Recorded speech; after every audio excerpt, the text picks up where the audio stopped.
Welcome to Nalla Narasimha Reddy Education Society's group of institutions, Integrated Campus, Hyderabad, Structural Engineering 1, Reinforced Cement Concrete, RCC. I'm Dr. A. Mahesh Babu, Professor, Department of Civil Engineering.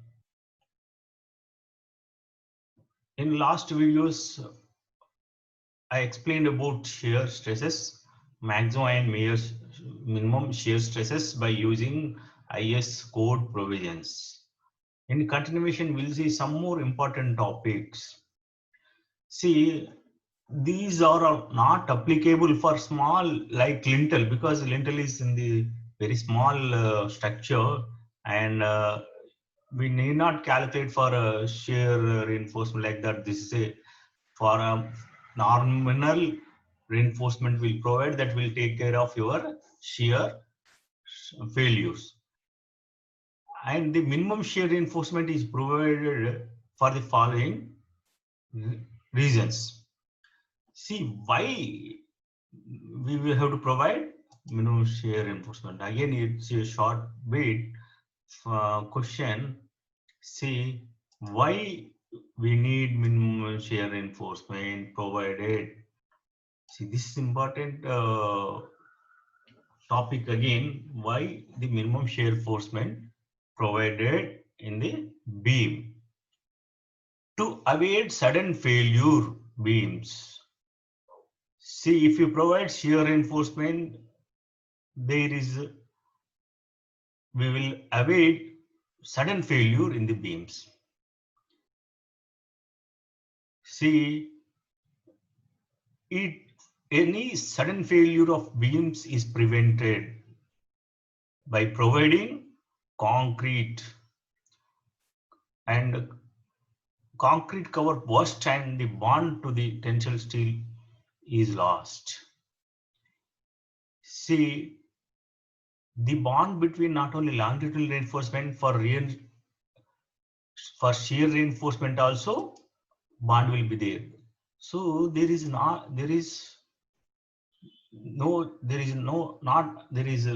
no chance to fail suddenly. That is one of the important point. That is one important reason. See, the above provision is not applicable for members brittle shear failure is arrested. See that brittle shear failure is arrested by providing shear reinforcement. Okay, without if you will not provide shear reinforcement, there is a chance of brittle shear failure in the beams, that is concrete structures. Tension failure is prevented, which would have occurred due to shrinkage, thermal stresses, and internal cracking of beams. This is also one of the important point for you. See here, tension failures. What are the type of failures we observe? Tension failure, okay, is prevented by providing shear reinforcement, which would have occurred due to shrinkage. This is first friend.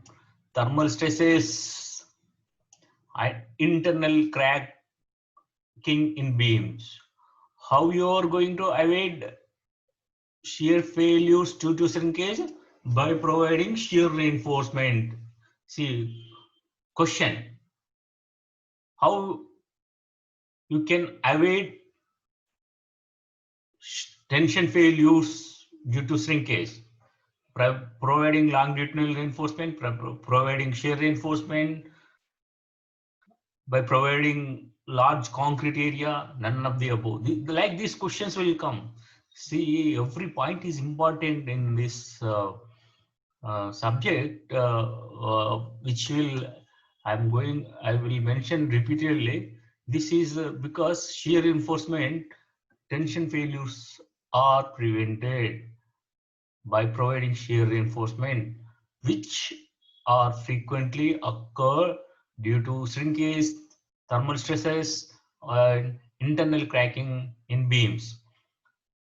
And to hold the reinforcement in the place when the concrete is poured, section becomes effective with the tie effect of the compression steel.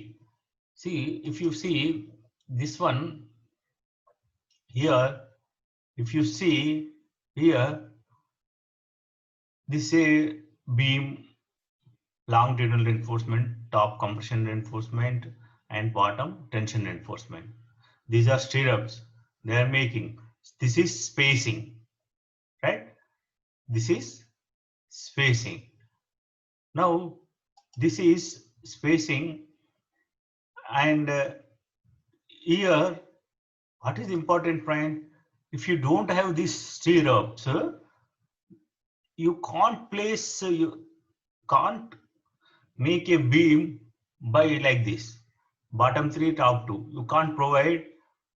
So these are useful for tie of your longitudinal reinforcement. You understand? See, here the reinforcement is there. Here the reinforcement is there, right? So this is connected with your vertical shear reinforcement or inclined shear reinforcement. So this is a very one of the important point. So to hold the reinforcement in the place when the concrete is poured, see, for tie and section becomes effective with the tie effect of the compression steel, right? See, these are the important point in providing of shear reinforcement.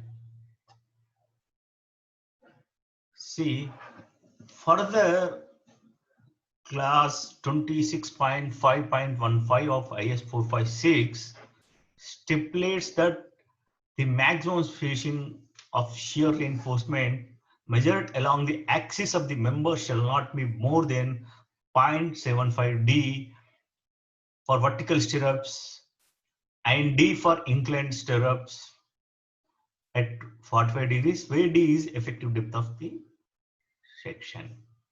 However, the spacing shall not exceed 300 mm in any way. See, again, this is very important point in the design. In the design, this is also very important point. You note down, remember, see, maximum spacing of shear reinforcement. What is maximum spacing of shear reinforcement?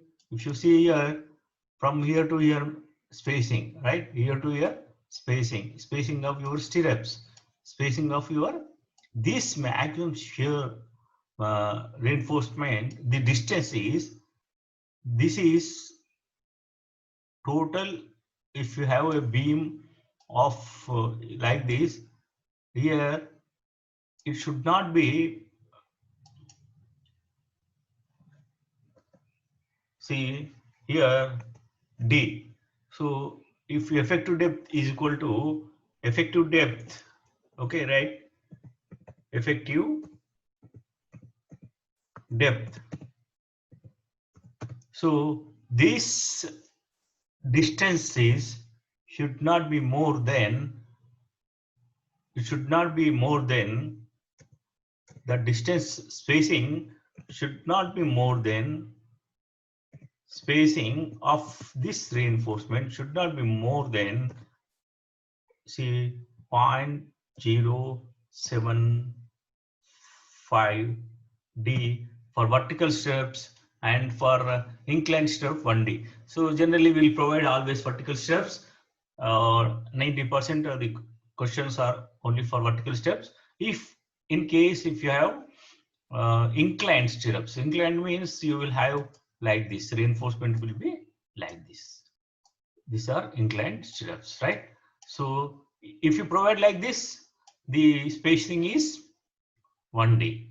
So this is the meaning of your, this is meaning of this class. See, once again I am explaining because this is very important point. in design, whenever you calculated minimum shear reinforcement or shear reinforcement required, as per design, we'll get distance of stirrups, and it should not be more than, suppose, see, your effective depth is 300, so your spacing, what is your spacing of stirrups? 0.75d. The question, in question you are asked, a beam of section 300 mm and effective depth of 550 mm, the shear reinforcement 8 mm, and so and so given data, given more data is a big paragraph, and you are asked to find what is the minimum shear reinforcement, maximum shear spacing, and provided. The maximum provided is, this is 0.75d. So very simple. Whatever the big problem, the spacing of shear reinforcement maximum, it should not exceed 0.75. You have to calculate 0.75 into 550. That's all.